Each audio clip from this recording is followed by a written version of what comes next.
মানে আপনি তো বললেন স্রোত আর ভাইয়া একসাথে আছে, ওরা বিপদে পড়েছে মানে কি হয়েছে ওদের? দোয়েলের একের পর এক প্রশ্নে বিরক্ত হলো রাহুল। ধমক দিয়ে বলল ওকে ফলো করতে। নিজে দ্রুত হেঁটে বাইকের কাছে গেল, পিছু পিছু গেল দোয়েলও। লিয়ার স্নিগ্ধ বেরিয়ে গেছে, ওদেরকে যত দ্রুত সম্ভব যেতে হবে কাব্যের দেওয়া ঠিকানায়। অন্ধকার নির্জন রাস্তা দিয়ে দ্রুত গতিতে গাড়ি চালাচ্ছে কাব্য। সামনের গাড়িটাকে ফলো করছিল সে, কিন্তু সে হুট করেই রেজনের গাড়িটা কোন দিকে চলে গেল বুঝতে পারছে না কাব্য। ওর হাত কাঁপছে, চারিদিকটা কেমন অন্ধকার লাগছে, বুকের ভেতর অসহ্য যন্ত্রণা হচ্ছে। বারবার মনে হচ্ছে নীলাম্বরী ঠিক নেই, পরক্ষণে আবার মনে মনে নিজেকে বকাঝকা দিচ্ছে সে। বিড়বিড় করে বলছে। নীলাম্বরের কিছুই হতে পারে না। কাব্য আবারও নিজের গাড়িটা স্টার্ট দিল, কিন্তু সামনের কারোর বাইক চলে আসে, আবারও ব্রেক কষলো সে। বিরক্ত হয়ে গাড়ি জানলা দিয়ে মুখ বের করে বলল। এই এই সমস্যা কি? বাইকে বসে থাকা যুবকটি মাস্কের আড়ালে বাঁকা হাসলো। কাব্য ঝামেলা চাইছে না এই মুহূর্তে, আবারও গাড়ি স্টার্ট দেবে। তখনই মনে হলো ওর মতো দেখতে অন্য কাউকে দেখছে সে। ভ্রুজোড়া আপনা আপনি কুঁচকে এলো কাব্যের। বাইকে বসে থাকা যুবকটি তার মুখের মাস্ক খুলেছে, বাইক থেকে নেমে এসে দাঁড়িয়েছে কাব্যের গাড়ির সামনে। কাব্যের মনে হচ্ছে সে ভ্রমের মধ্যে আছে। এ কি করে সম্ভব? এই ছেলেটার চেহারা, গায়ের গঠন, হাসি সব যেন নিজের মতোই ছোটবেলা থেকে শুনে এসেছে সে। পৃথিবীতে একরকম দেখতে 7 জন মানুষ থাকে, কিন্তু একটা মানুষের সাথে অন্য একটা মানুষের এত মিল কখন হয়? এত মিল থাকা সম্ভব কেবল যমজ ভাই হলে। তবে কি এই ছেলেটাই দিব্য, যাকে পাগলের মতো পুরো শহর খুঁজে চলেছে কাব্য? এত চিন্তার মধ্যেও কাব্যের ঠোঁটের কোণে দেখা মিলল এক চিলতে হাসির রেখা। সে গাড়ি থেকে দ্রুত নেমে গিয়ে দাঁড়ালো কালো রঙের হুডি আর কালো প্যান্টে আবৃত যুবকটির সামনে। মধুর ঠোঁটের কোণে বাঁকা হাসি। সে মনে মনে কি ভাবছে বোঝা মুশকিল। কাব্যের চোখে মুখে বিস্ময়। ছেলেটা অবাক হলো না কেন ওকে দেখে? তার মানে আগে থেকেই সে জানে কাব্য সম্পর্কে। কিন্তু এটা কি করে সম্ভব? কাব্যের প্রশ্নবোধক চাহনির মানে বুঝতে পারল মধু। নীরবতা ভেঙে কথা বলল সে। আমি তোমার ভ্রম নয়, বাস্তব। গমগমে কণ্ঠে উচ্চারণ করলো কাব্য। কে তুমি? তুমি যে ভেবেছ সেই। তুমিই তো আমাকে খুঁজছিলে, তাই না? নিজে থেকে যখন সামনে আসলাম, এখন চিনতে পারছো না? এ কেমন কথা ব্রো? কাব্য বুঝতে পারছে না কি করবে বা কি বলবে। দিব্যকে খুঁজে পেয়ে কাব্যের খুশি হওয়ার কথা। হ্যাঁ, কাব্য খুশি হয়েছে, কিন্তু নিজের অনুভূতি প্রকাশ করতে পারছে না সে। ওর নীলাম্বরী যে ঠিক নেই, কাব্যের কত কিছু জানার আছে দিব্যের থেকে, কিন্তু এই সময়টাতে কি বলবে কি করবে দিশা খুঁজে পাচ্ছে না সে। চোখ বন্ধ করে বড় একটা শ্বাস ফেলল কাব্য। নিজেকে স্বাভাবিক করে গাড়ির দিকে যেতে যেতে বলল। তুমি ভুল সময় এসেছো। আমার কাজই ভুল সময় এন্ট্রি নেওয়া। কথাটা বলতে বলতে বাইকে গিয়ে বসলো মধু। কাব্য তখন ওর বাইকের সামনে গিয়ে বলল। আমাদের আবার দেখা হবে। মধু বাঁকা হাসে, হেলমেটটা মাথায় পড়তে পড়তে বলে। দেখা তো হতেই হবেই। কাব্য মাথাটা ঘুরিয়ে তাকালো মধুর দিকে, মধুও তখন ওর দিকে তাকালো। দুজনের দৃষ্টি মিলিত হলেই অদ্ভুত এক অনুভূতি হলো যেন। দিব্যের মনে হলো কত কথা জমে আছে কাব্যকে বলবে বলে, কাব্যের মনেও কত শত প্রশ্ন মধুকে জিজ্ঞাসা করবে বলে। কিন্তু এমন অসময়ে দেখা হলো যে কেউই নিজের মনে থাকা কথাগুলো প্রকাশ করতে পারল না। নিয়তি এমন কেন? কেন আমাদের ভাবনা মতো কিছুই হয় না? যদি দেখাটা অন্য সময় অন্য কোথাও হতো, কাব্য হয়তো অতি আবেগে দৌড়ে গিয়ে জড়িয়ে ধরতো ভাইকে। দিব্য সব মান অভিমান ভুলে গিয়ে আপন করে নিত ওর ভাইকে, কিন্তু এমন কিছুই হলো না। পরিস্থিতি হতে দিল না। একটা পুরনো বাড়ির সামনে এসে গাড়ির ব্রেক কষলো কাব্য। তড়িঘড়ি করে গাড়ি থেকে নামলেই চোখ আটকালো রেজনের গাড়ির দিকে। তার মানে কাব্য ঠিক জায়গাতে এসেছে। সামনে থাকা বাড়িটার দিকে পা বাড়ালো কাব্য। পেছন থেকে স্রোত ডেকে উঠল ওকে। শুনুন, ওইদিকে যাবেন না। সাথে সাথে স্রোতের মুখ চেপে ধরল রেজওয়ান। স্রোত কত চেষ্টা করলো নিজেকে ছাড়ানোর জন্য, পারল না। জায়গাটা অন্ধকারে ঢেকে আছে। বড় একটা গাছের আড়ালে রেজওয়ান দাঁড়িয়ে আছে স্রোতকে নিয়ে। স্রোত কোনো মতে নিজেকে ছাড়িয়ে কাব্যকে ডেকেছিল, কিন্তু লাভের লাভ কিছুই হলো না। কাব্য তো ওই বাড়িটার ভিতর ঢুকে গেল। এবার কি হবে? ওই বাড়িটাতে আগে থেকে রেজওয়ান টাইম বোমা ফিট করে রেখেছে। আস্তে আস্তে ফোনে কাউকে কথাটা বলছিল, তখনই শুনেছে স্রোত। স্রোতের ভিতরটা কাঁপছে। কাব্যকে হারানোর ভয়ে সে মনে সাহস সঞ্চয় করলো, নিজেকে ছাড়ানোর চেষ্টা করলো রেজওয়ানের থেকে, কিন্তু শক্তপোক্ত শরীরে রেজওয়ানের শক্তির সাথে পেরে উঠল না সে। এদিকে ওর পেটে প্রচণ্ড ব্যথা হচ্ছে। রেজওয়ান স্রোতকে টেনে হিঁচড়ে নিয়ে গেল পাশের ফ্ল্যাটে। স্রোতের পাগল প্রায় অবস্থা। ও যে রুমে আছে সেই রুমের ব্যালকনি থেকে স্পষ্ট দেখা যাচ্ছে ওই বাড়িটা, যে বাড়িতে খানিকক্ষণ আগে কাব্য ঢুকলো। কাব্য কি বেরিয়ে গেছে? কিন্তু ওর গাড়িটা যে ওখানে রাখা। স্রোতের ভীষণ চিন্তা হচ্ছে, শ্বাস আটকে আসছে। মেয়েটার পেটে হাত দিয়ে বিড়বিড় করে বলল স্রোত। আ- আমি তোর কিছু হতে দেব না সোনা, চিন্তা করবি না একদম। তোর বাবাকেও আমি বাঁচিয়ে নেব। কথাটা বলতে না বলতেই কোনো কিছুর বিকট শব্দ এলো স্রোতের কানে। সে চোখ তুলে ওই বাড়িটার দিকে তাকালে কেঁপে উঠল অন্তরাত্মা। বাড়িটাতে যে আগুন জ্বলছে, দাউ দাউ করে আগুন জ্বলছে। স্রোত দপ করে মেঝেতে বসে পড়ল, চিৎকার করে বলল। না, এ হতে পারে না। আমাকে একা রেখে কাব্য ভাই কখনোই হারাতে পারে না। আমি নিশ্চয়ই স্বপ্ন দেখছি। ওই বাড়িটা, আগুন, কাব্য ভাই সবকিছু আমার কল্পনা। কথাগুলো বলে নিজেকে মিছে সান্ত্বনা দিতে চাইল স্রোত। কানে ভেসে এলো রেজওয়ানের কণ্ঠস্বর। হাসতে হাসতে বলল রেজওয়ান, ওই জ্বলন্ত বাড়ি, কাব্য, আগুন, কোনো কিছুই তোমার ভ্রম নয় বেবিগাল। তোমার কাব্যের সময় শেষ। ওদিকে তাকিয়ে দেখো, দাউ দাউ করে আগুন জ্বলছে। তোমার ভালোবাসা, তোমার কাব্য ভাই আগুনে পুড়ে ছাই হয়ে গেছে। এবার তোমাকে কে বাঁচাবে বেবিগাল? রক্তচক্ষু নিয়ে রেজওয়ানের দিকে তাকালো স্রোত। নিজের গায়ে সবটুকু শক্তি দিয়ে চর বসালো ওর গালে। রাগে গর্জে উঠল। চুপ, একদম চুপ। আর একটা আজে বাজে কথা বলে তোকে মেরে ফেলবো আমি, রেজওয়ান। রেজওয়ান এগিয়ে এলো স্রোতের কাছে। ওর হাত ধরে পরপর কয়েকটা চর দিতে থাকলো নিজের গালে। পরে আবারও বলল, মারো, আরো মারো, মারো, কাটো, যাই করো। আমার তোমাকে লাগবে স্রোত। একবার শুধু আমার হয়ে যাও। একবার বলো না ভালোবাসি। রেজওয়ানের আচরণ মানসিক রোগীর মতো। কি করছে কি বলছে হয়তো নিজেও জানে না। স্রোত ভীষণ ভয় পাচ্ছে। ওর কাব্যের জন্য চিন্তা হচ্ছে। কাব্যের কথা ভাবতে ভাবতে পাগল হয়ে যাচ্ছে মেয়েটা। রেজওয়ান স্রোতকে ছাড়লেই ও পালাতে চাইলো। সিঁড়ির কাছটায় আসতে মনে হলো কেউ ধাক্কা মারল ওর পিঠে। টাল সামলাতে না পেরে মেয়েটা পড়ে গেল নিচে। সঙ্গে সঙ্গে পেটে প্রচণ্ড ব্যথা হলো। সাদা টাইলস লাল হলো রক্তে। স্রোত যখনই বুঝলো ওর পেটের বাচ্চাটার ক্ষতি হচ্ছে, সব যন্ত্রণা ভুলে গেল। যে করে হোক বাচ্চাটাকে বাঁচাতে হবে। কাব্যের অংশ এভাবে মিলিয়ে যেতে দিবে না। রেজওয়ানের দিকে তাকালো স্রোত। কোনো মতে ওর পায়ের কাছে পড়ে কান্না করে বলল, আমার বাচ্চাটাকে বাঁচান প্লিজ। হাত জোর করছি, আমি পায়ে পড়ছি আপনার, ওকে বাঁচিয়ে নিন। সাহায্যের বদলে স্রোতের কানে ভেসে এলো রেজওয়ানের হাসির আওয়াজ। স্রোত কান্না করে যাচ্ছে অসহ্য যন্ত্রণায়। দুই হাত দিয়ে পেট চেপে ধরেছে। চোখ মুখ কুচকে বন্ধ করলে ভেসে উঠছে জ্বলন্ত বাড়িটার দৃশ্য। কাব্য ঠিক আছে তো? কাব্য ঠিক না থাকলে স্রোত বাঁচবে কি করে? কাব্য যখন শুনবে বাচ্চাটা ঠিক নেই, নিশ্চয়ই ওকে বকাঝকা করবে। ইস, কাব্য কতটা এক্সাইটেড ছিল বাচ্চাটাকে নিয়ে, কত কত প্ল্যান করতো সকাল হলেই। স্রোত কি উত্তর দিত ওকে? স্রোত সামনের দিকে চোখ তুলে তাকানোর শক্তি পাচ্ছে না। ওর পেটে যে প্রচণ্ড ব্যথা করছে। স্রোত যখন তীব্র যন্ত্রণায় ছটফট করছে, তখনই রেজওয়ান ওর কানের কাছে এসে বলল, তোমার পেটে থাকা কাব্যের অস্তিত্ব আমি শেষ করে দেব স্রোত। তুমি কি ভাবলে তুমি অ্যাক্সিডেন্টলি পড়েছো? হুম, তোমাকে তো ফেলেছি আমি। তোমার মধ্যে বেড়ে ওঠা কাব্যর প্রাণকে আমি পৃথিবীতে আসতে দেব না স্রোত। তুমি শুধু আমার হবে। আমার মানে আমার। স্রোত নিতে পারছে না আর। ওর নিঃশ্বাস ভারী হয়ে এসেছে। স্পষ্ট বুঝতে পারছে ওর ভেতরে থাকা ছোট্ট প্রাণটা শেষ হতে বসেছে। শারীরিক দুর্বলতার মানসিক চাপে সেন্সার আলো মেয়েটা। মেঝের দিকে তাকিয়ে হাসছে রেজওয়ান। স্রোতের এমন অবস্থা দেখে প্রথম হয়তো কষ্ট হচ্ছে না রেজওয়ানের। ওর ইন্টেনশনই ছিল স্রোত কাব্যের বাচ্চাটাকে পৃথিবীতে আসতে না দেওয়া। রেজওয়ান ওর কাজে সফল। সবটা ভেবে হাসতে শুরু করলো রেজওয়ান। মেঝেতে বসে যখন স্রোতের মুখ স্পর্শ করবে, তখন চোখ আটকালো একজোড়া কালো বুটের দিকে। ভ্রু কুচকালো রেজওয়ান। কেউ একজন ওর সামনে দাঁড়িয়েছে ভেবে চোখ তুলে তাকালো। অতঃপর অতি বিস্ময়ে উচ্চারণ করলো, এ এ এ কি করে সম্ভব? এ হতে পারে না, কখনোই না। কে তুমি? কে কে তুমি? বলছো না কেন? ওর পক্ষের মানুষটা আর কোনো কথা বলল না, কেবল বাঁকা হাসলো সে। কিছুক্ষণ গেলেই তার হাসি পরিণত হলো তীব্র রাগে। রাত বাড়ার সাথে সাথে চারিদিকে ঢেকে গেছে অন্ধকারে। লিয়া স্নিগ্ধ দোয়েল দাঁড়িয়ে আছে ওই জ্বলন্ত বাড়িটার সামনে। ভেতরে দাউ দাউ করে আগুন জ্বলছে। কাব্যের গাড়িটা রাখা আছে বাড়িটার সামনে। রাহুল বাড়ির দিকে গেলেই দেখলো কাব্যের ঘড়িটা মাটিতে পড়ে আছে। কাব্য কি তবে ওই বাড়িতে আটকা পড়েছে? না না, এমনটা হতে পারে না। দোয়েল ওদিকে কান্নাকাটি করে যাচ্ছে। ওর একটা ভুলের জন্য এত কিছু হলো। তখন যদি স্রোতকে একা রেখে না যেত, এত কিছু হতো না। এই ভেবে নিজেকে দোষারোপ করছে মেয়েটা।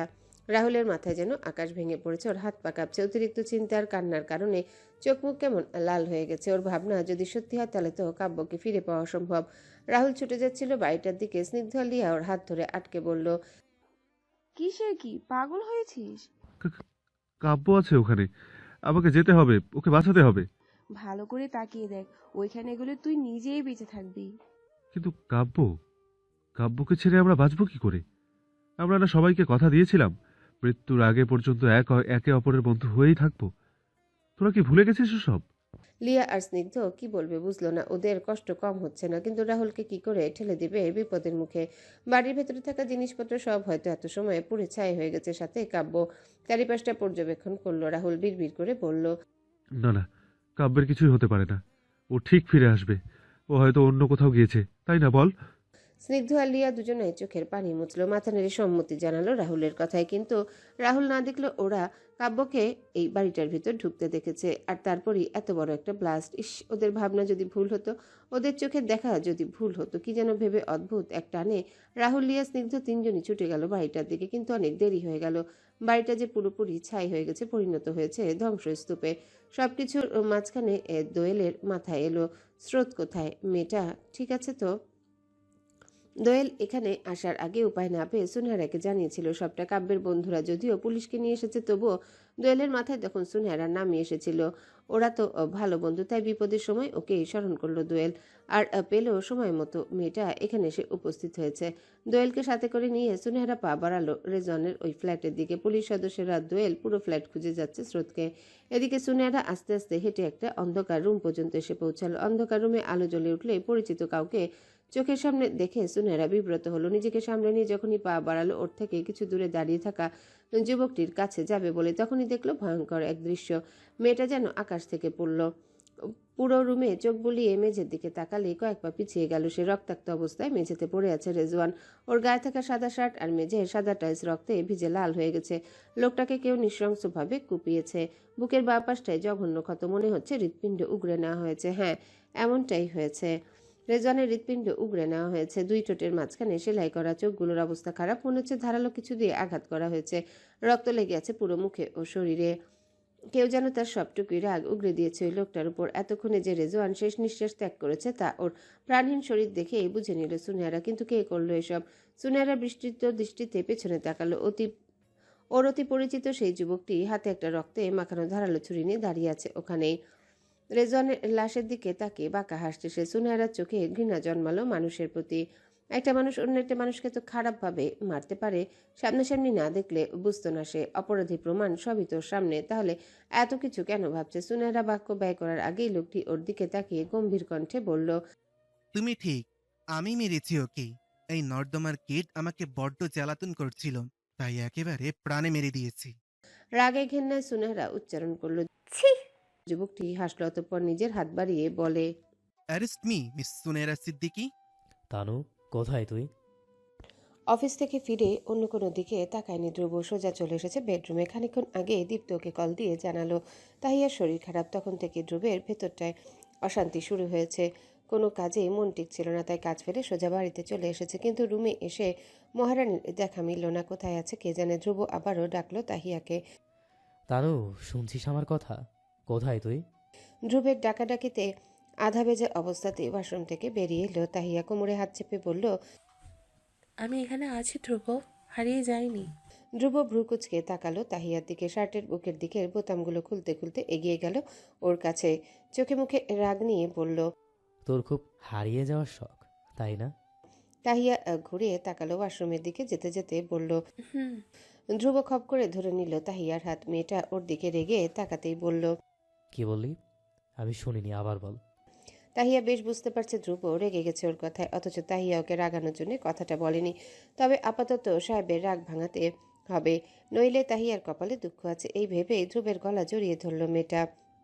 পা উঁচিয়ে চুপ করে একটা চুমু খেলো ওর সরু ঠোঁটে। কিছুক্ষণ না যেতেই লজ্জায় মুখ লুকালো ধ্রুবের বুকে। ইস, কি লজ্জা! কি এই নির্লজ্জ ধ্রুবের পাল্লায় পড়ে তাহিয়াও কেমন নির্লজ্জ হয়ে গেছে। ততক্ষণে ধ্রুবের রাগ গলে পানি। ঠোঁট কামড়ে হাসছে ছেলেটা। বউ ওর থেকে 2 কাঠি উপরে। তবে ভালোই হলো, ধ্রুবকে কন্ট্রোললেস করার শাস্তি পেতে হবে তাহিয়াকে। ধ্রুবের এক হাত তাহিয়ার কোমরে, অন্য হাত পিঠে। শাড়ি ভেদ করে যখনই ধ্রুবের হাতের স্পর্শ তাহিয়ার মেদিন পেটে গেল, মেয়েটা আটকে উঠল। ধ্রুবের বুক ঠেলে বলল, করছিস কি ধ্রুব? তাহিয়ার গালে পড়ে থাকা এলোমেলো চুলগুলো কানের পাশে গুজে দিয়ে বলল ধ্রুব, কিছুই করিনি তানু, তবে করব। কি কি করবি? আদর করব। আমার ঠোঁটের স্পর্শে পাগল করব তোকে। আমার আদর নেওয়ার জন্য তৈরি তুই? একদম না। ছাড় ধ্রুব, ভিজে কাপড়ে দাঁড়িয়ে আছি আমি, গোসলটা শেষ করতে দে।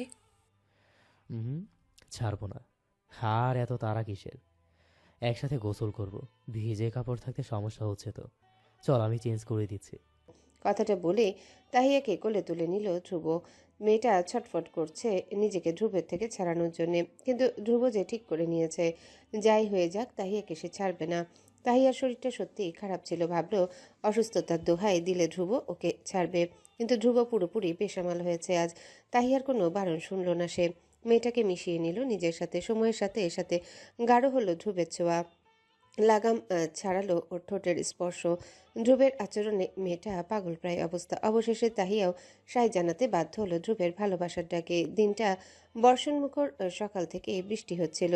এখন প্রকৃতি কিছুটা শান্ত আছে। ঘড়ির কাঁটায় রাত তখন 9টার কাছাকাছি। তাহিয়া দাঁড়িয়ে আছে জানালার কাছে, পরনে একটা কালো রঙের শাড়ি।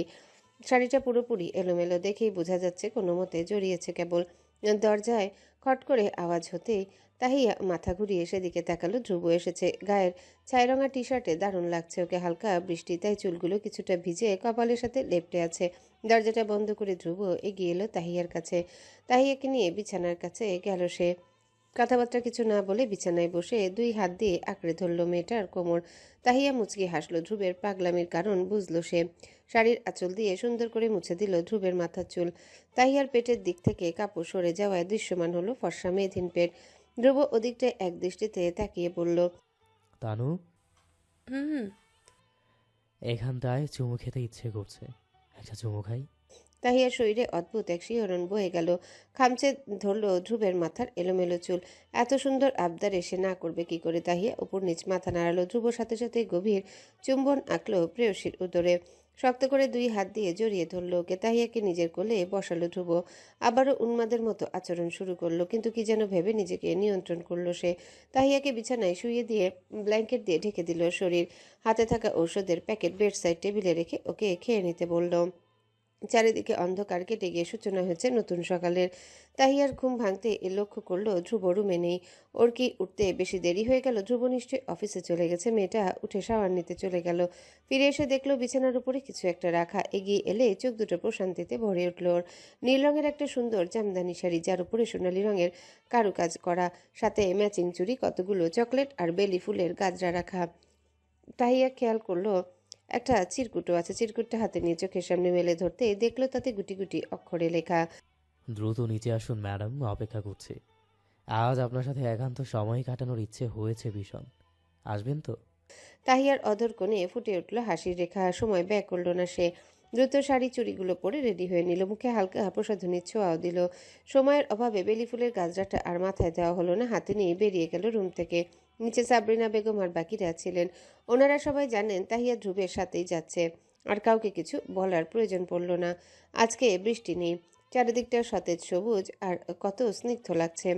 দিনটা বেশ সুন্দর। তার থেকেও বেশি সুন্দর ধ্রুবর প্রেয়সী, যে এই মুহূর্তে ওর হাত ধরে একটা সুন্দর রাস্তা দিয়ে হাঁটছে। তাহিয়ার শাড়ির সাথে ম্যাচিং করে ধ্রুব একটা পাঞ্জাবি পরেছে। ওকেও কম সুন্দর লাগছে না। ধ্রুব খেয়াল করলো তাহিয়ার মাথার খোপায় গাজরাটা লাগানো হয়নি। সে হাঁটা থামিয়ে বলল, তানু, গাজরাটা খোপায় লাগানোর জন্য হাতে পড়েছিস কেন? তাহিয়া গাজরাটা খুলে ধ্রুবর দিকে বাড়িয়ে দিয়ে বলল। পরিয়ে দে তবে। ধ্রুব কথা না বাড়িয়ে গাজরাটা ওর হাত থেকে নিয়ে খোপায় লাগিয়ে দিল। তাহিয়াকে নিজের দিকে তাকাতে বলে মেয়েটা ঘুরে তাকালো ধ্রুবর দিকে। ধ্রুব অপলক তাকিয়ে আছে মেয়েটার দিকে। ইস, কি সুন্দর লাগছে ওর অনুকে। ভাবা যায় এই অতি সুন্দর রমণী ধ্রুবর বউ, ওর অর্ধাঙ্গিনী। ধ্রুব খানিকটা এগিয়ে গেল, তাহিয়ার কপালে ঠোঁট ছুঁয়ে বলল, ভালোবাসি তানু, এই অগোছালো আমিটা তোকে ভীষণ ভালোবাসি। তুই শেষ অবধি থেকে যাবি প্লিজ। আমি তোকে আদরের যত্নে আগলে রাখবো, জড়িয়ে রাখবো নিজের বুকের সাথে, যেমন করে শিশির ফোঁটা জড়িয়ে থাকে ঘাসে। তাহিয়া কেবল মুচকি হাসলো। ধ্রুবের বুকে মাথা রেখে বলল, থাকবো ধ্রুব, আমি নিজের শেষ নিঃশ্বাস পর্যন্ত তোর সাথে থাকবো। তুই আমাকে যতটা ভালোবাসবি তার থেকেও দ্বিগুণ ভালোবাসা ফিরিয়ে দিব আমি। ধ্রুব মুগ্ধ হলো তাহিয়ার কথায়। মাথাটা নিজের বুকে চেপে ধরে চুলের ভাঁজে চুমু দিল সে। ওদের ভালোবাসার সাক্ষী হলো আজকের সুন্দর দিন, আকাশে উঠতে থাকা পাখি, এই সুন্দর প্রকৃতি, বাতাস, সবকিছুই। খোলা চুল আর ভিজে কাপড়ে শাওয়ারের নিচে দাঁড়িয়ে আছে তাহিয়া। গায়ে থাকা ভিজে কাপড়ের কারণে দৃশ্যমান হচ্ছে শরীরের প্রতিটি ভাঁজ। কেউ একজন বেসামাল হচ্ছে ওর আগুন ঝরানো রূপ দেখে। ওয়াশরুমের আধা খোলা দরজার সামনে দাঁড়িয়ে লুকিয়ে লুকিয়ে ওকে দেখে যাচ্ছে ধ্রুব। তাহিয়া বিষয়টা লক্ষ্য করলে দরজা আটকাতে চাইল, কিন্তু শক্তপোক্ত শরীরে ধ্রুবর শক্তির সাথে পেরে উঠল না সে। ধ্রুব ওকে ঠেলে ভেতরে ঢুকলো, গিয়ে দাঁড়ালো শাওয়ারের নিচে। ততক্ষণে তাহিয়া লেপটে গেছে ধ্রুবের প্রশস্ত বুকের সাথে। মেয়েটা অস্বস্তি হতেই বলল, আহ ধ্রুব, করছিস কি? একটু তো শান্তি দে আমায়। ধ্রুব নেশা ভরা চোখে তাকিয়ে আছে তার প্রেয়সীর প্রাণে। এক হাত দিয়ে মেয়েটার কোমর স্পর্শ করলো সে, অন্য হাত রাখলো অনাবৃত পিঠে, ব্লাউজের ফিতেটা খুলে দিল এক টানে। তাহিয়া খামচে ধরল ধ্রুবের এলোমেলো চুল। ধ্রুব তখন ঠোঁট কামড়ে হাসলো, আঁকড়ে ধরল তাহিয়ার ঠোঁট দুটো। মেয়েটার নিঃশ্বাস ভারী হলো। সে শক্ত করে খামচে ধরল ধ্রুবের পেশিবহুল বাহু, নখ বিঁধালো ছেলেটার হাতে। ধ্রুব সেদিকে তেমন খেয়াল করলো না। তাহিয়ার লজ্জামাখা মুখটার দিকে তাকিয়ে বলল, এবার বল, শান্তি পাচ্ছিস না তানু? আমার ছোঁয়া, আমার ঠোঁটের স্পর্শ শান্তি দিচ্ছে না তোকে? তাহিয়ার গাল দুটো লজ্জায় লাল হয়ে আছে। সে কি উত্তর দেবে বুঝলো না। মাথাটা নুয়ে নিলেই ধ্রুব আবারও আগাতে চাইল ওর কাছে। তাহিয়া তখন ওর বুক ঠেলে বলল, আমার ভালো লাগছে না ধ্রুব, ছাড় প্লিজ। ধ্রুব প্রথমে ভ্রু কুচকালো, পরক্ষণে আবার কি যেন ভেবে বলল। ওকে, ছাড়লাম। ধ্রুব পা বাড়ালো যাবে বলে। তাহিয়া তখন ওর হাত ধরে নিল। ধ্রুব ছোট ছোট চোখ করে মেয়েটার দিকে তাকালো, ওকে লজ্জায় ফেলতে বলল, তুই কি চাইছিস তানু আমি তোর জামা কাপড় চেঞ্জ করিয়ে দিই? এভাবে ইশারায় না বুঝে মুখে বললেই তো পারিস। আমরাই তো। আরেক দফা লজ্জা পেল তাহিয়া। দুহাত দিয়ে নিজের মুখ ঢেকে বলল, ছি, নির্লজ্জ কোথাকার। ধ্রুব ঠোঁট কামড়ে হাসছে। কিছু সময় যেতে এগিয়ে এলো ধ্রুব। তাহিয়ার গায়ে থাকা জামা কাপড়গুলো চেঞ্জ করিয়ে দিল সে। ওকে কোলে তুলে নিয়ে গেল রুমে। ড্রেসিং টেবিলের আয়নায় সামনে বসিয়ে তোয়ালে দিয়ে মুছে দিল মাথার ভেজা চুল। তাহিয়া তখন পুরোপুরি রেডি। আয়নার দিকে তাকিয়ে নিজেকে দেখে নিজেই লজ্জা পাচ্ছে সে। তাহিয়া যেতে নিলেই বিছানায় বসে থাকা ধ্রুব ওর হাত টেনে ধরল। মেয়েটাকে কোলে বসিয়ে দুহাত দিয়ে শক্ত করে আঁকড়ে ধরে বলল, তানু, ধ্রুবের ঘন চুলের ভাঁজে হাত বুলিয়ে বলল তাহিয়া, হুম। আমার একটা বাবু চাই, ছোট্ট তানু চাই, দিবি আমাকে? তাহিয়ার হাত থেমে গেল। এক দৃষ্টিতে তাকিয়ে রইল ধ্রুবের দিকে। ইস কি সুন্দর আবদার! ধ্রুবের এই ছোট ছোট আবদার, ভালোবাসা সবকিছুই আনন্দ দেয় তাহিয়াকে। এই যে এখনো ওর চোখ মুখ জুড়ে প্রশান্তি, উপচে পড়ছে আনন্দ। মেয়েটা মুখ লুকালো ধ্রুবের বুকে। প্রেয়সীর চুপ থাকাকেই হ্যাঁ বলে ধরে নিল ধ্রুব। ওর চুলের ভাঁজে চুমু দিয়ে বলল, লজ্জা পেলে হবে না তানু, আমার সত্যিই একটা পরি চাই, তোর মতো মিষ্টি একটা পরি। দরজায় ঠকঠক আওয়াজ কানে আসতে ধ্রুব তাহিয়া দুজনেই তাকালো সেদিকে। এই অসময়ে কে এলো? তাহিয়া উঠে গিয়ে দরজা খুলে দিল। দরজার সামনে তখন দাঁড়িয়েছিলেন সাবরিনা বেগম। উনি কান্না করছেন। ধ্রুব ওর আম্মুকে প্রশ্ন করল, কি হয়েছে আম্মু, এমন করছো কেন? স্রোত, দোয়েল, ওরা সবাই ঠিক আছে? ঠিক নেই ধ্রুব, কিচ্ছু ঠিক নেই। মানে কি হয়েছে? সাবরিনা বেগমকে খানিকক্ষণ আগে কল দিয়ে সবটা জানিয়েছে দোয়েল। স্রোতকে ওরা কি অবস্থায় পেয়েছে তা এখনো জানায়নি, তবে গুরুতর কিছুই যে হয়েছে বেশ বুঝতে পারছেন উনি। কাব্যের ঘটনা ওনাকে ভেঙে দিয়েছে ভেতর থেকে। উনি মানতে পারছেন না কাব্য আর নেই। সাবরিনা বেগমের ধ্যান ভাঙে ধ্রুবের ডাকে, আম্মু, কি হয়েছে আমাকে খুলে বলো। বলছি তার আগে হসপিটালে চলো। আমার স্রোত ঠিক নেই, ওর বাচ্চাটা আদৌ বেঁচে আছে কিনা। পুরো কথাটা শেষ করতে পারলেন না সাবরিনা বেগম। ধ্রুব চোখ মুখ কঠিন করে বলল, আম্মু, কি অলক্ষণে কথা বলছো এসব? স্রোত, বেবি কারো কিছু হবে না, ভাইয়া আছে তো, যাই হয়ে যাক ওদেরকে সেফ রাখবে। তুমি বুঝতে পারছো না ধ্রুব, কাব্য নেই। কাব্য কোথায় আছে, কেমন আছে, আদৌ বেঁচে আছে কিনা কিছুই আমি জানি না। আর এই জন্যই আমার এত চিন্তা হচ্ছে। ধ্রুব বাকরুদ্ধ, যেন কি বলবে বুঝতে পারছে না সে। কাব্য ভাই নেই মানে? আর স্রোতেরই বা কি হয়েছে? কেন ওর আম্মু এমন পাগলের মতো করছেন? ধ্রুব ওর আম্মুকে শান্ত হতে বলল, ওনাকে জিজ্ঞাসা করলো কি হয়েছে। সাবরিনা বেগম সবটাই খুলে বলল ধ্রুবকে। পাশেই দাঁড়িয়েছিল তাহিয়া। ওর হাত পা কাঁপছে সবটা শুনে। বাড়ির বাকিরা এত সময় জেনে গেছেন সবটা। সকলে চিন্তিত হয়ে ছুটলেন হাসপাতালে, কেউ আবার গেলেন পুলিশ স্টেশনে। সামনে দাঁড়িয়ে থাকা অতি পরিচিত সেই মানবের দিকে ঘৃণার দৃষ্টিতে তাকিয়ে রইল সুনেরা। তত সময় দরজার সামনে এসে জড়ো হয়েছে পুলিশের টিম। ওরা দ্রুত এগিয়ে এসে পুরো বিষয়টা পর্যবেক্ষণ করলো। রাগে ঘৃণায় আবারও প্রিয় কাউকে হারানোর ভয়ে সুনেরার চোখের কোণে অশ্রু জমেছে। আসার সময় সুনেরার সাথে ওর টিমের 2-3 জন এসেছিল। ওরা একে অপরের মুখ চাওয়াচাই করলো। অতঃপর রাফসান ছেলেটা সুনেরার কাছে এগিয়ে এসে বলল, তুমি ঠিক আছো সোনিয়ারা? তুমি অ্যারেস্ট করতে পারবে না জানি, বিষয়টা পুলিশের উপর ছেড়ে দাও। আমরা যে কাজে এসেছিলাম তা হয়ে গেছে। তোমার ফ্রেন্ডের সেই বোনকে নিয়ে হসপিটাল যাওয়া হয়েছে, বাকি বিষয়টা পুলিশ তদন্ত করুক। সুনেরার ভাবভঙ্গিতে তেমন পরিবর্তন হলো না। আগের জায়গায় দাঁড়িয়ে আছে, নির্বাক দৃষ্টিতে চেয়ে আছে সামনে দাঁড়িয়ে থাকা মানুষটার দিকে। ওর চোখে মুখে তাকে হারানোর তীব্র ভয়, অথচ তার চোখে আর তার হাসিতে কেমন রহস্য লেগে আছে। সুনয়রা লোকটার শার্টের কলার চেপে ধরে বলল, আমি তোকে জঘন্যতম শাস্তি দিব দিব্য। তুই মানুষ খুন করার মতো পাপ করেছিস, ভাবতে আমার ঘৃণা হচ্ছে। মধু হেসে উঠল। ও যে এত বড় একটা কাজ করেছে তাতে বিন্দুমাত্র অনুশোচনা হচ্ছে না। ও তাকালো রেজওয়ানের লাশের দিকে, পুরো লাশটাতে চোখ বুলিয়ে আবারও তাকালো সুনয়রার দিকে, হাসি থামিয়ে বলল, অথচ তুই আগে থেকেই জানতিস আমার পাপের শেষ নেই। তুই জানতিস আমি আগুন, আর জেনে বুঝেই সেই আগুনে ঝাঁপ দিয়েছিস। তোকে যে পুড়তেই হবে সুনেরা। আমার ভালোবাসার সুযোগ নিচ্ছিস, দুর্বল করতে চাইছিস আমাকে। পারবি না দিব্য।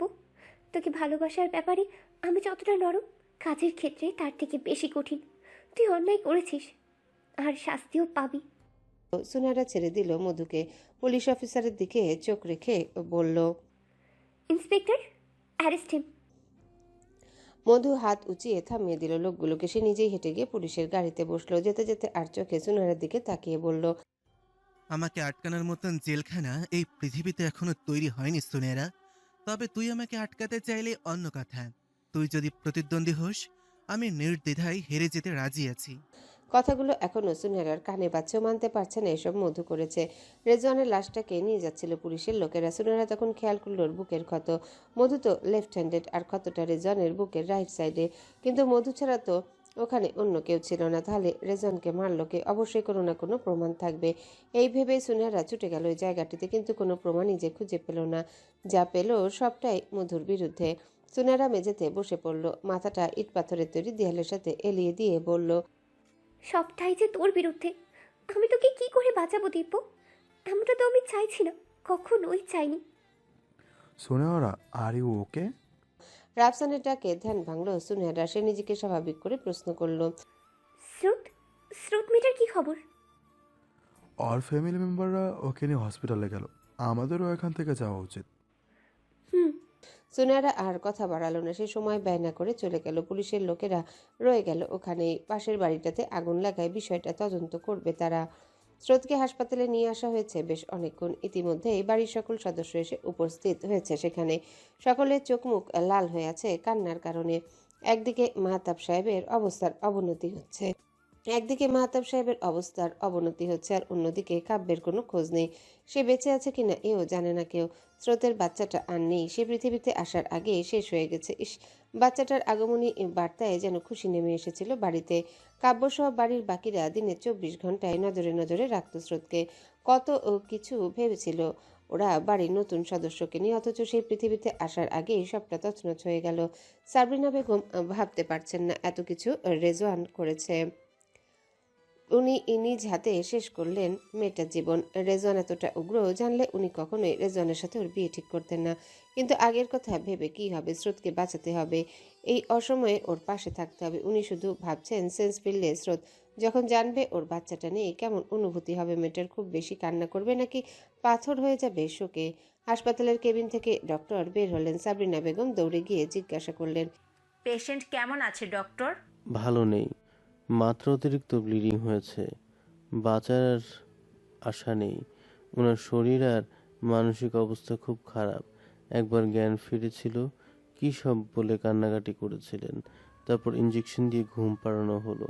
এত বড় একটা অ্যাক্সিডেন্টের পরবর্তী উনি কখনো মা হতে পারবেন কিনা এও বলতে পারছি না। আল্লাহকে ডাকা ছাড়া উপায় নেই। ওনাকে ডাকুন, সব ঠিক হবে ইনশাল্লাহ। সাবরিনা বেগমের চোখে মুখে অন্ধকার হয়ে গেল। মুখে শাড়ির আঁচল গুজে কান্না করলেন তিনি। দোয়েল, তাহিয়া আর বাড়ির বাকিদেরও একই অবস্থা। এদিকে পুলিশের লোকেরা কল দিয়ে জানিয়েছে সকল প্রমাণ ঘটনার প্রত্যক্ষদর্শীদের কথা মতো এটাই ধরে নেওয়া যায় কাব্য মৃত। খবরটা সবাইকে ভেতর থেকে ভেঙে দিয়েছে। কাব্যের ব্যবহারের জন্যে যে সাবরিনা বেগমের মনে ওর প্রতি রাগ, তিনিও আজ কষ্ট পাচ্ছেন ছেলেটার জন্যে। স্রোত যখন জানবে ওর কাব্য বাহিনী কি করবে তখন? ও কি নিজেকে ঠিক রাখতে পারবে? ওনারাই বা কাব্যের মৃত্যুটা মেনে নেবেন কি করে? সালেহা বেগমের কাছে খবর এসেছে মধুকে পুলিশের লোকেরা খুন করার অপরাধে গ্রেপ্তার করেছে। ভদ্রমহিলার মাথায় যেন আকাশ ভেঙে পড়েছে। ওনার পায়ের তলার মাটি সরে গেছে। উনি মানতে পারছেন না মধু এমন কিছু করেছে। ওনার ছেলে এমন কিছু করতে পারে না, কখনোই না। এসব ভাবতে ভাবতে উনি অসুস্থ হয়ে পড়েছেন। মধুর সাথে থাকা ছেলেটা জাফর আর আনোয়ার সাহেব ওনাকে ধরে বিছানায় শোয়ালেন। ডাক্তারকে খবর দিলেন। এদিকে সুনেহারার চাকরির বিষয়টা জেনে গেছেন আনোয়ার সাহেব। উনি মেয়ের কাজে বিরক্ত আর তার সাথে প্রচণ্ড রেগে আছেন ওর সাহস দেখে। সালেহা বেগম এখন খানিকটা সুস্থ, ওনাকে স্লিপিং পিল খাইয়ে ঘুম পাড়ানো হয়েছে। সুনেহারাদের বাড়িতে থাকা কাজের মেয়েটাকে আনোয়ার সাহেব এখানে রেখে গেলেন সালেহা বেগমের দেখভালের জন্যে। ঘড়ির কাঁটায় তখন রাত 9টা। নিজের ক্লান্ত শরীর আর মনে থাকা যন্ত্রণা নিয়ে মাত্রই বাড়িতে প্রবেশ করলো সুনেহারা। অন্যদিন হলে চুপি চুপি বাড়িতে ঢুকতো সে, তবে আজ কেমন একটা গা ছাড়া ভাব। কে কি বললো না বললো তাতে যেন ওর যায় আসে না। সুনেহারা ড্রয়িং রুম ছেড়ে ওর রুমে পা বাড়াবে তখনই আনোয়ার সাহেব কর্কশ কণ্ঠে ডেকে উঠলেন। কোথায় ছিলে তুমি? থেমে গেল সুনেহারার পা জোড়া। জড় বস্তুর মতো ওখানে দাঁড়িয়ে রইল সে। মেয়ের উত্তর না পেয়ে আনোয়ার সাহেব বিরক্ত হলেন। এগিয়ে গিয়ে ওর হাত টেনে নিচের দিকে চাওয়ালেন, আবারও প্রশ্ন করলেন, কি হলো সুনেহরা? আমার কথা কানে যায়নি তোমার? কোথায় ছিলে বলছো না কেন? ডিউটিতে। সোজাসাপটার জবাব সুনেহারার। আনোয়ার সাহেব ভ্রু কুচকে রাগত স্বরে বললেন, কিসের ডিউটিতে? এত রাতের বেলায় কোন ব্যাংক খোলা থাকে আমায় বলবে? আর সেই দিন তো মানা করেছিলাম, এই জব ছাড়নি কেন? তুমি ভালো করে জানো আব্বু, আমি কোনো ব্যাংকে জব করি না। তাহলে কি করো তুমি? কেন এত লুকোচুরি সুনেহা? কেন বলছো না কেন আমাকে সবটা? কারণ তুমি আমার কাজটা পছন্দ করবে না। তুমি কি কোনো আইনি পেশার সাথে জড়িয়ে আছো? নিজের মায়ের পরিণতির কথা মনে নেই তোমার? ওটা অ্যাক্সিডেন্ট ছিল আব্বু। ওটা অ্যাক্সিডেন্ট ছিল না, কেউ ইচ্ছে করেই ঘটিয়েছিল। যার মূলে ছিল তোমার আম্মুর পেশা। সে আইনজীবী ছিল, নিজের বুদ্ধি দিয়ে বাজিমাত করেছে সব কেস। কত রাঘব বোয়ালকে জেলের ঘানি টানিয়েছে, অথচ ওর এই দুঃসাহসিকতার শেষ পরিণতি হলো মৃত্যু। সেই দিন তুমি আর আমি কিভাবে কেঁদেছিলাম জানো? সুনেহারা জানে ওরা সেদিন বেঁচে গিয়েছিল সালেহা বেগমের জন্যে। ও উপর নিচ মাথা নেড়ে বলল, জানি। রেগে বলে উঠলেন আনোয়ার সাহেব, জানো? তাহলে এত অকৃতজ্ঞ তুমি কি করে হলে? তুমি দিব্য জেলে ঢুকিয়েছ, কি করে পারলে এই কাজ করতে? আমি ওকে জেলে ঢুকাইনি আব্বু। কিন্তু তুমি সেখানে উপস্থিতি ছিলে। চাইলেও তো পুলিশের লোকগুলোকে আটকাতে পারতে, আটকালে না কেন? আমার হাতে কিছুই ছিল না, সব প্রমাণ দীপের বিরুদ্ধে। চুপ করো তুমি, আর একটাও কথা বলবে না। তুমি কি ভেবেছো আমি কোনো কিছুরই খোঁজ রাখি না? আমি জানি তুমি কি করো, কোথায় যাও, আমি সব জানি সুনেহরা। সুনেহারা অবাক হলো না। ও ভালো করেই জানে এখানে আসার আগে সবটা না হলেও কিছুটা ওর আব্বু জেনেছেন।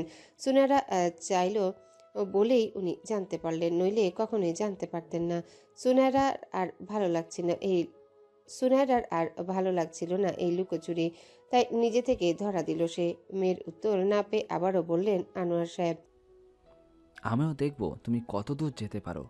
দিব্যকে তো আমি ছাড়িয়ে আনবই, সাথে তোমার এই র্যাবের চাকরিও ছাড়াবো।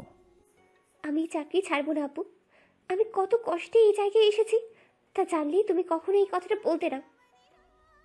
তোমার চাকরি বড় নয় সুনেহা, আমার দিব্য বড়, ও সবার আগে। আর আমি? নিজের সাথে ওকে মেলাচ্ছ কেন? আমি ওর সাথে নিজেকে মেলাবো না আব্বু। ও খুনি, পাপী, জঘন্য একটা মানুষ। সুনেহরা! চিৎকার দিয়ে বলে উঠলেন আনোয়ার সাহেব। উনি মানতে পারলেন না দিব্য সম্পর্কে এমন কথা। ওনার কাছে ছেলেটা ভালো, কত কষ্ট পেয়ে পদে পদে হোঁচট খেয়ে বড় হয়েছে সে।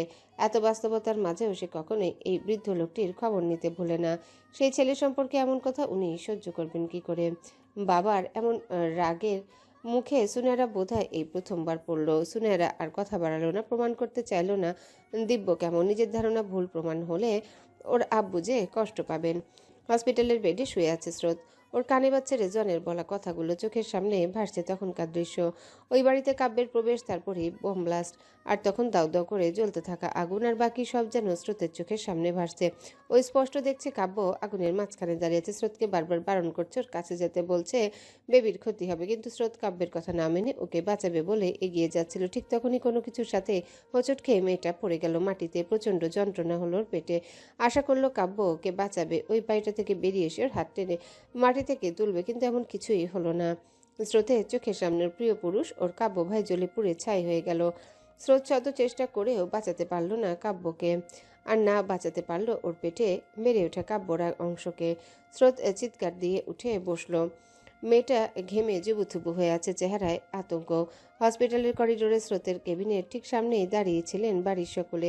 স্রোতের জ্ঞান ফেরা মাত্রই এমন চিৎকারে ভয় পেয়ে দৌড়ে এলেন সকলে।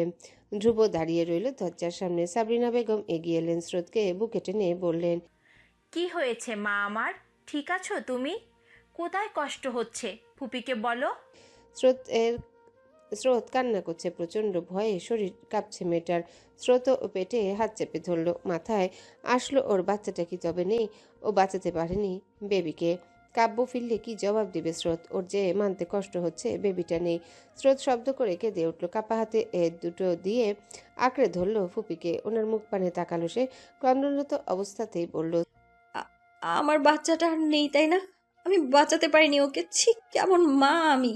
সাবরিনা বেগম স্পষ্ট দেখছেন স্রোতের কান্নারত অসহায় মুখটা। ইস, বড্ড মায়া হচ্ছে ওনার। কি বলে সান্ত্বনা দিবে স্রোতকে? কি বলবেন ওর এই প্রশ্নের উত্তরে? দাহিয়া পাশে দাঁড়িয়েছিল। সাবরিনা বেগম চুপ, তাই আহত দৃষ্টিতে ওর দিকে তাকালো স্রোত। তাহিয়া স্রোতের মাথায় হাত বুলালো, শান্ত স্বরে বলল, তোমার আঘাতটা একটু বেশি গভীর ছিল স্রোত, তাই মিসক্যারেজ হয়েছে।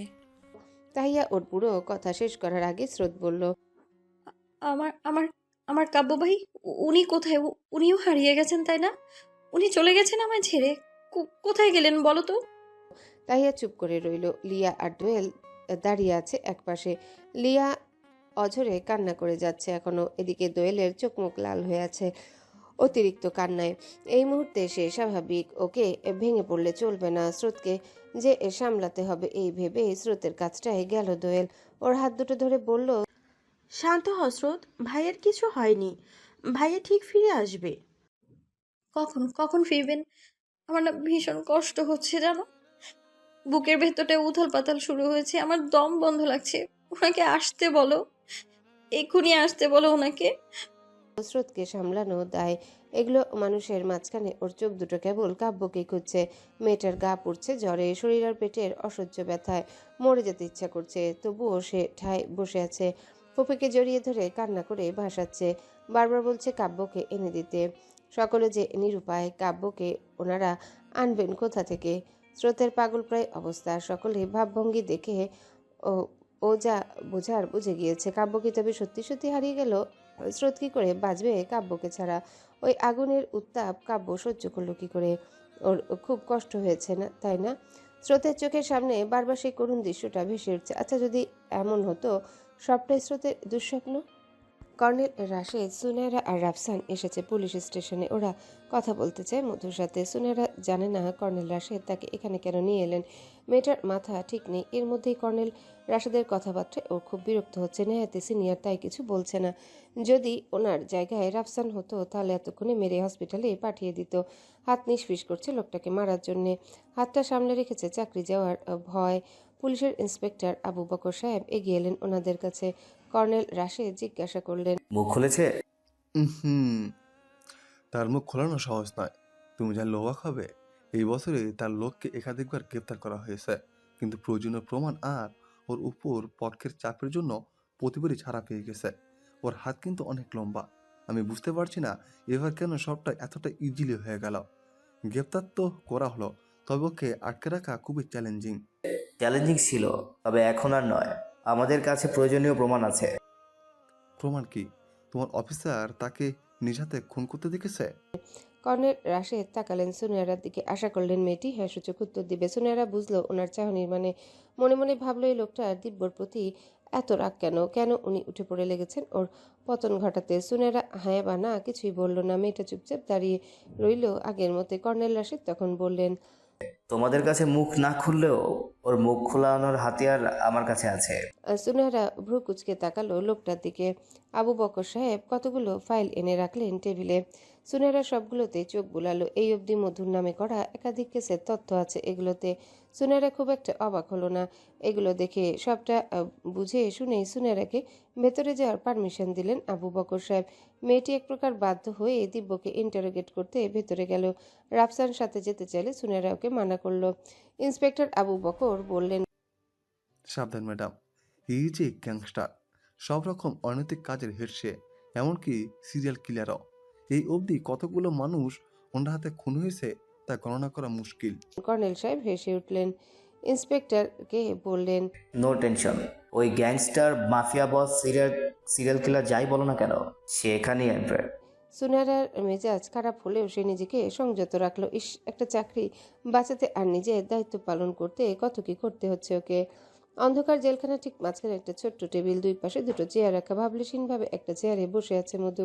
মাথাটা চেয়ারের সাথে এলিয়ে দিয়ে গান গাইছে সে। সুনারের হাঁটার গতি কমে এলো। সে ধীর পায়ে হেঁটে এসে মধুর মুখোমুখি চেয়ারটাতে বসলো। গায়ে ছাই রঙের শার্ট আর পরনে কালো প্যান্ট, চুলগুলো আটকে রেখেছে একটা ক্লিপ দিয়ে। হাতের কবজিতে ব্যান্ডেজ বাঁধা। সেদিন এখানটায় গুলি করেছিল মধু। সুনেরা একবার ওর ব্যান্ডেজে বাঁধা হাতের দিকে তাকিয়ে আবার তাকালো মধুর দিকে। মধু সে আগের মতোই বসে আছে। সুনেরাকে দেখছে কিনা সন্দেহ। সুনেরার এমন ভাবনার মাঝে সিলিংয়ের দিকে তাকিয়ে বলে উঠল মধু, দেখার মতন কিছু তবে আমার মধ্যেও আছে। সুনারা অন্যদিকে তাকিয়ে বড় একটা শ্বাস ফেলে বসে পড়ল চেয়ারে। মধুর উদ্দেশ্যে বলল, আপনি সিরিয়াল কিলার, মানুষ মারেন তাই না? তাও এই অবধি কতগুলো মানুষকে মেরেছেন? মধুর ঠোঁটের কোণে বাঁকা হাসি। ও নড়ে চড়ে বসলো। সুনারা চোখ বরাবর তাকিয়ে বলল, গণনা করা যাবে না, তবে আমার শিকার আপনি হতে পারেন। সত্যি আপনি মানুষ মারেন? হ্যাঁ, আমি মানুষ মারি। এই যে এখন আপনাকে মারার প্ল্যান করেছি, যখন তখন যা তা করে দিতে পারি, কিন্তু ভয় ডর নেই। হুম, আমি ভয়কে জয় করতে জানি, আর সেই জন্যই আপনার মুখোমুখি বসে আছি। এবার বলুন, কেন মেরেছেন এতগুলো মানুষকে? ওরা ভুল করছে তাই। আপনিও ভুল করেছেন, মেরে ফেলি আপনাকে। দ্যাটস ইউর উইশ, কিন্তু কিন্তু কি? আপনি আমাকে মারতে পারবেন তো? পারবো না মনে হলো কেন? এমনি। এমনি কেন? এমনির কোনো কারণ নেই, যেমন আপনার আমাকে ভালোবাসার। সুনারা থমকালো। ওর মন কাচ্ছে, চেয়েও স্ট্রং থাকতে পারছে না। কেন হচ্ছে এমন? অনুভূতিরা হইচই শুরু করেছে বুকের ভেতরে। কি করে দমাবে তাদের? সুনারা চোখ বন্ধ করে বড় বড় শ্বাস নিল। মধুর চোখের দিকে না তাকিয়ে বলল, আমি কোনো খুনিকে ভালোবাসি না। ভালোবাসা জিনিসটা খুবই দামি, অপাত্রে দান করা তো বোকামি। তাহলে আপনি বোকা, কারণ আপনার চোখে আমি নিজের প্রতি ভালোবাসা দেখেছি। আমাকে হারানোর তীব্র ভয় দেখতে পাচ্ছি। আমি কি ঠিক নাকি ভুল, মিস সুনেরা সিদ্দিকী? চোখ মুখ শক্ত করে চিৎকার দিয়ে বলল Sunera, shut up, just shut up. Madhu হাসছে। সুনেরা চুপসে যাওয়া চেহারার দিকে তাকিয়ে হাসছে সে। এদিকে রেগে ওর দিকে তাকিয়ে আছে সুনেরা। সহ্য হচ্ছে না লোকটার এই অকারণের হাসি। সুনেরা এগিয়ে গেল। মধুর শার্টের কলার চেপে ধরে রাগান্বিত কণ্ঠে বলল, চুপ কর দিব্য, তোর এই হাসি বিরক্ত লাগছে আমার। চুপ কর তুই। মধু হাসছে আগের মতোই। হাসতে হাসতে হঠাৎ চুপ করে গেল। তাকালো সুনেরার চোখের দিকে। মুহূর্তে দুজনের চোখে সন্ধি ঘটল। মধু এক ধ্যানে তাকিয়ে রইল সুনেরার রহস্যময় চোখ দুটোর দিকে। বিড়বিড় করে বলল, তোর পা থেকে মাথা পর্যন্ত পুরোটাই রহস্যে ঘেরা। আস্ত একটা রহস্যময়ী তুই, আর আমি সে রহস্যের সাগরে ডুব দিয়েছি বহু আগেই। সুনেরা প্রত্যুত্তরে কিছুই বলল না। সে তাকিয়েছে মধুর চোখের দিকে। ছেলেটা ঘোলাটে চোখে চাহনি কেমন যেন নেশা ধরিয়ে দিচ্ছে। কেমন অগোছালো, অস্বাভাবিক লাগছে নিজেকে। এই প্রথম বোধহয় সুনেরা এত দুর্বল হলো। ওর বিপক্ষে মধু বলেই কি এতটা দুর্বল হয়ে পড়ছে? যে মেয়েটা নিজের কাজের প্রতি এতটা লয়াল, সে এনকাউন্টারে কত অপরাধী মেরেছে, কতজনকে শাস্তি দিয়েছে নিজ হাতে, আর হাত কাঁপছে তার। এই ছেলেটার কলার ধরতেই সুনেরা ঘাড় কাত করে তাকালো মধুর দিকে। যদি সবটা মিথ্যা হয়ে যেত, সুনেরার চোখে দেখা যদি ভুল হতো, হতেই তো পারে। ওই খুনটা মধু করেনি। হ্যাঁ, মধু এই খুনটা করেনি। ও লেফট হ্যান্ডেড আর খুনি রাইট হ্যান্ডেড। তার মানে তো খুনি অন্য কেউ। সুনেরা এখনই বিষয়টা জানাতে হবে পুলিশ লোকদের। মেয়েটা যেতে চাইলেই মধু ওকে আটকালো। সুনেরার হাত দুটো পেছনের দিকে নিয়ে গেল। ওর রিভলভারটা তখন মধুর হাতে। সেটা সুনেরার মাথায় তাক করে বলল, এত বেখেয়ালি হলে চলে? এই তো সাহসিকতা। তোর কথায় পুরো একটা টিম চলে, অথচ দেখ বুদ্ধি শক্তি সবেতেই তুই আমার থেকে পিছিয়ে। আচ্ছা সুনিয়া, এখন যদি আমি তোকে মেরে ফেলি? তোর হাতে আমার মরণ হলে তাই সই, মেরে ফেল আমায়। এত তাড়া কিসের? আস্তে ধীরে মারবো, তিলে তিলে কষ্ট দিয়ে, ওকে? সুনায়রা চোখ দুটোতে অশ্রু জমেছে। আজ ভীষণ অসহায় লাগছে নিজেকে। মেয়েটা কোনো মতে নিজেকে স্বাভাবিক করলো, নিজের দুর্বলতা বুঝতে দিল না মধুকে। বাঁকা হেসে বলল, রিভলভারটি ফাঁকা দিব্য, এটাতে গুলি নেই। চাইলেও এই মুহূর্তে তুই আমাকে মারতে পারবি না। তুই এখন যা ভাবছিস তা আমার অলরেডি ভাবা শেষ। এবারও বলবি আমি হেরে গেছি তোর কাছে? বাহ, আই এম ইমপ্রেসড। লড়াইটা অবশ্য সামনাসামনি হলেই ভালো লাগে। সুনেরা আর মধু তখন একে অপরের দিকে তাকিয়ে আছে। কথাবার্তা না বলে রাফসান এসে ঢুকলো জেলখানায়। গলা খাকারি দিয়ে বলল, সোনেহরা, আর জেরা করতে হবে না, ওনার জামিন হয়ে গেছে। সুনেরা অবাক হলো ভীষণ। এত তাড়াতাড়ি জামিন? তাও এত বড় একটা অপরাধ করে। পরক্ষণে আবার ভাবলো মধুর দ্বারা সব সম্ভব। নিজেকে মধুর থেকে ছাড়িয়ে দূরে সরতে চাইল সুনেরা, কিন্তু মধু তা হতে দিল না। মূলত রাফসানের এখানে আসা, তার মুখে সুনেরার নাম নেওয়া সহ্য হলো না মধুর। রক্তচক্ষু নিয়ে ছেলেটার দিকে তাকালো সে। রাফসান বেরিয়ে গেল ওখান থেকে। মধু তখন সুনেরার দিকে তাকিয়ে বলল, এই, বলেছিলাম না এই মালটার আমার আশেপাশে না ঘুরতে? কেন? জ্বলছি খুব? মোটেও না। আমি ওর সাথেই ঘুরবো, যেখানে ইচ্ছে যাব, বিয়ে করে সংসারও করব। তোর তো যায় আসবে না, তাই না? না, একদম না। আমার যায় আসবে না। যা ইচ্ছা কর তুই। দরকার হলে খাদে পড়ে মর, না পারলে আমাকে বলবি, লাথি মেরে খাদে ফেলে দিয়ে তোকে মরে যেতে সাহায্য করব। মধু ছুড়ে দিল সুনেরার হাত।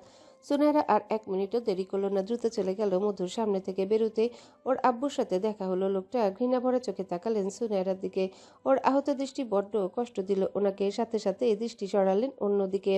অপেক্ষা করলেন মধুর জন্যে। মধুর আসার আগে কর্নেল রাশেদ ওখান থেকে চলে গেলেন, বলা চলে পালিয়ে গেলেন। সুনেরা বিষয়টা ভালোভাবে লক্ষ্য করলো, কিন্তু তেমন কিছুই বলল না। ওর মন বলছে কর্নেল রাশেদ আর মধুর মধ্যে কিছু একটা তো আছেই। সালেহা বেগম বসে আছেন মেঝেতে, পাশে ছড়িয়ে ছিটিয়ে পড়ে আছে কাব্যে ছোটবেলার জামা কাপড়, খেলনা। ওনার হাতে মধুর একটা টি শার্ট। ভদ্রমহিলার চোখ দুটো লাল হয়ে আছে। অতিরিক্ত কান্নার কারণেই এমনটা হয়েছে। কাব্যকে উনি হারিয়েছেন সেই কবে। এখন দিব্য। সত্যি কি মধু কাউকে খুন করেছে? না না, ওনার ছেলে এমন কিছুই করতে পারে না, উনি বিশ্বাস করেন না। তাহলে জাফর যে তখন বলল ওর কথা কি মিথ্যা? হতেই পারে কেউ হয়তো মধুকে ফাঁসাতে চাইছে। সাহেলা বেগম দরজার দিকে তাকাচ্ছেন বারবার। এই বুঝি মধু আসলো। ওনাকে জড়িয়ে ধরে আবদার করলো পছন্দের সব খাবার বানিয়ে দেওয়ার জন্যে, কিন্তু বারবার ভুল হচ্ছে ওনার ভাবনা। মধু কি তবে আসবে না? আনোয়ার সাহেব কি ওনার দেওয়া কথা রাখতে পারবেন না? উনি যে বললেন মধুকে নিয়ে আসবেন। কথাগুলো ভাবতে ভাবতে ওখানে ঘুমিয়ে পড়েছেন সাহেলা বেগম। এই দুটো রাত উনি চোখের পাতা এক করেননি ছেলে চিন্তায়, তাই হয়তো না চাইতেও চোখ লেগে গেল। আনোয়ার সাহেবকে বাড়ি পাঠিয়ে দিয়েছে মধু। উনি প্রশ্ন করলে বলেছে পরের গাড়িতে সে আসছে, আর সাথে সুনেরাকেও নিয়ে আসছে। মেয়েটার উপর রাগ থাকলেও মধু তাকে নিয়ে আসছে শুনে আর আপত্তি করেনি আনোয়ার সাহেব। এই উসিলায় যদি ওদের মধ্যে বনাবনি হয় মন্দ হবে না। আফসান গাড়িতে বসে অপেক্ষা করছে সুনেহারার জন্য, কিন্তু এমন সময় একটা গুরুত্বপূর্ণ ফোন কল আসলো। ফোনে কথা বলতে বলতে সুনেহারা পাশ দিয়ে যাচ্ছিল। মধু তখন গাড়ি থেকে নামলো।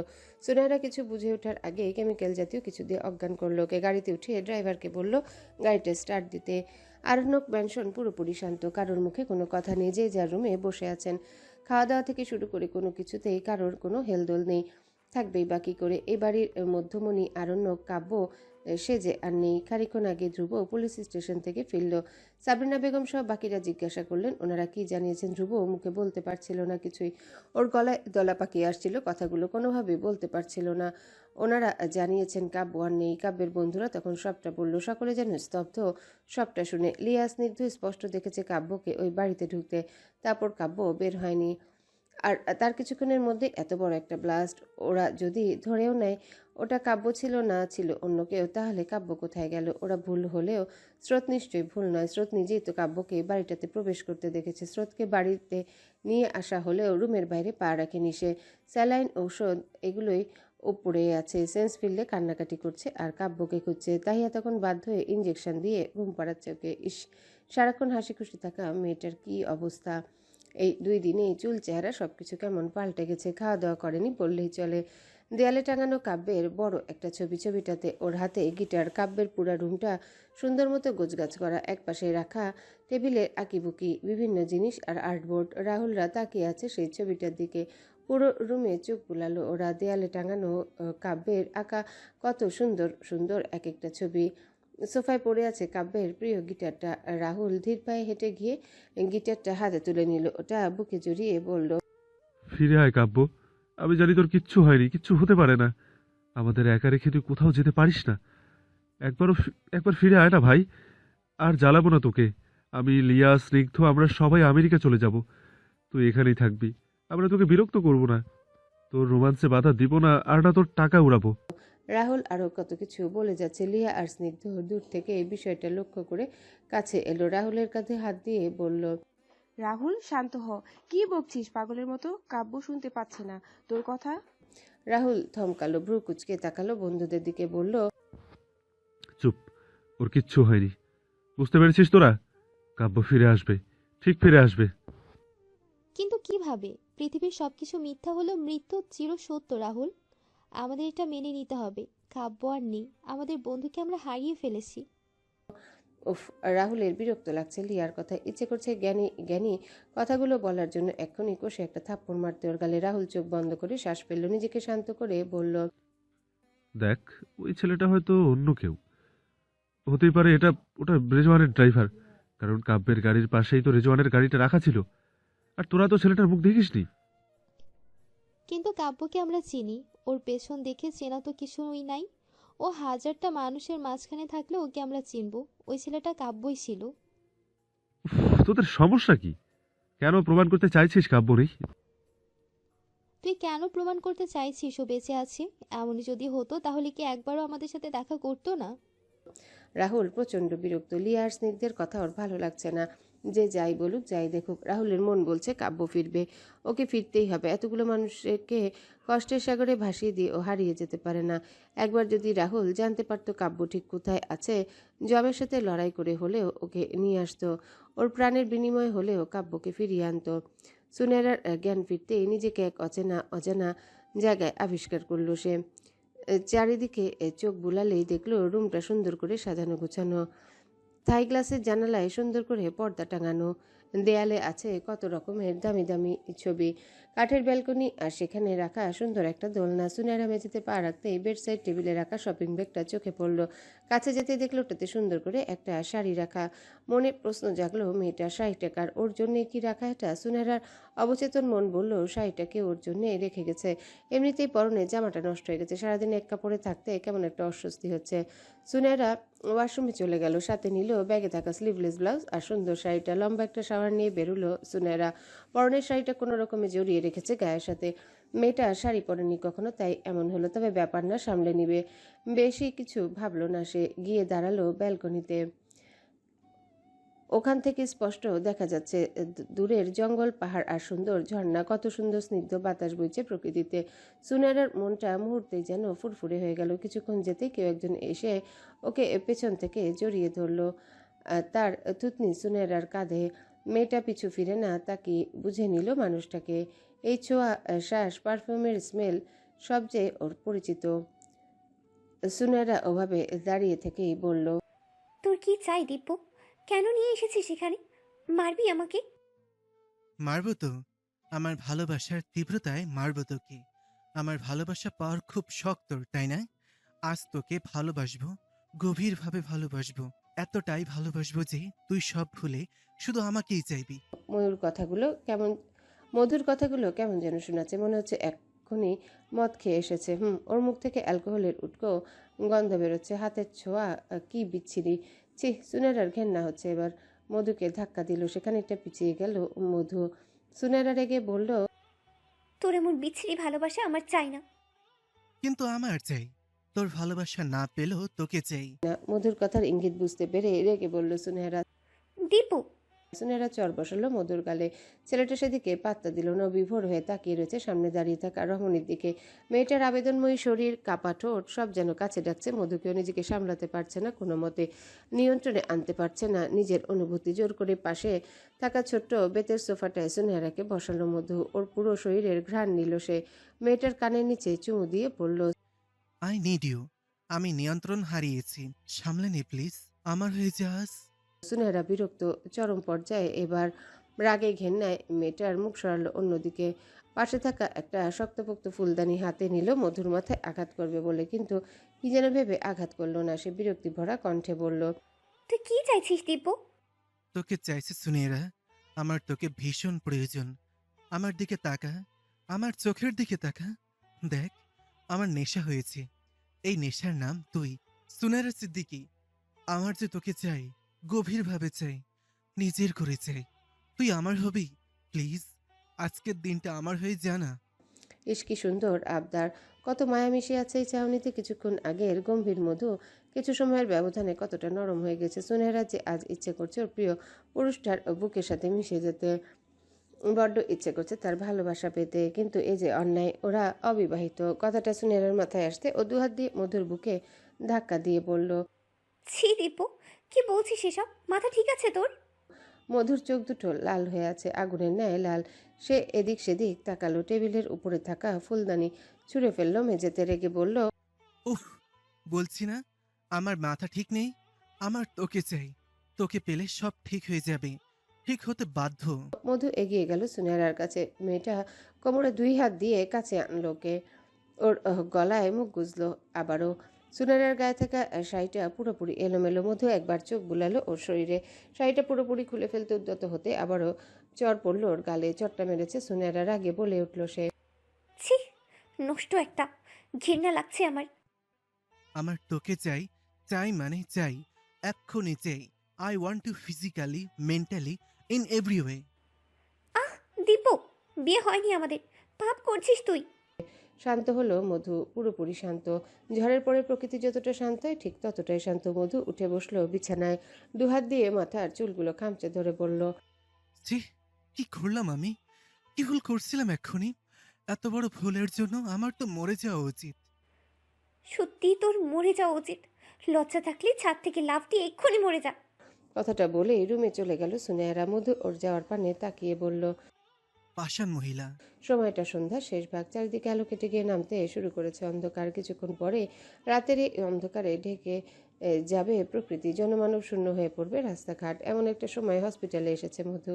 ওর 2 পাশে কালো কাপড় পরা 2 ব্যক্তি, তারা মধুর আদেশ পালনেই ব্যস্ত। মধু ওদেরকে দরজার সামনে দাঁড় করিয়ে রেখে নিজে গিয়ে ঢুকলো হসপিটালের একটা নির্দিষ্ট কেবিনে। হাসপাতালের বেডে শুয়ে থাকা ব্যক্তিটির হাত শক্ত করে ধরল মধু। নিবু নিবু চোখে তাকালো সে, কাপা হাত দিয়ে মুখে থাকা অক্সিজেন মাস্কটা খুলে আলতো হাসলো। মধু সেই সুন্দর মুখের মন ভোলানো হাসিটা পর্যবেক্ষণ করে বলল, আমাদের আবার দেখা হলো। ঠোঁটের হাসি চওড়া হলো সেই মানবের। সে ধীর কণ্ঠে বলল, দেখা তো হওয়ারই ছিল। হ্যালো বন্ধুরা, পরবর্তী পার্ট খুব তাড়াতাড়ি আসবে, তো সবাই অপেক্ষায় থাকো। আর চ্যানেলটি যারা এখনো সাবস্ক্রাইব করোনি তারা পরবর্তী পার্ট দেখার জন্য চ্যানেলটি সাবস্ক্রাইব করে রেখো। ধন্যবাদ সবাইকে, আমাদের সাথেই থেকো।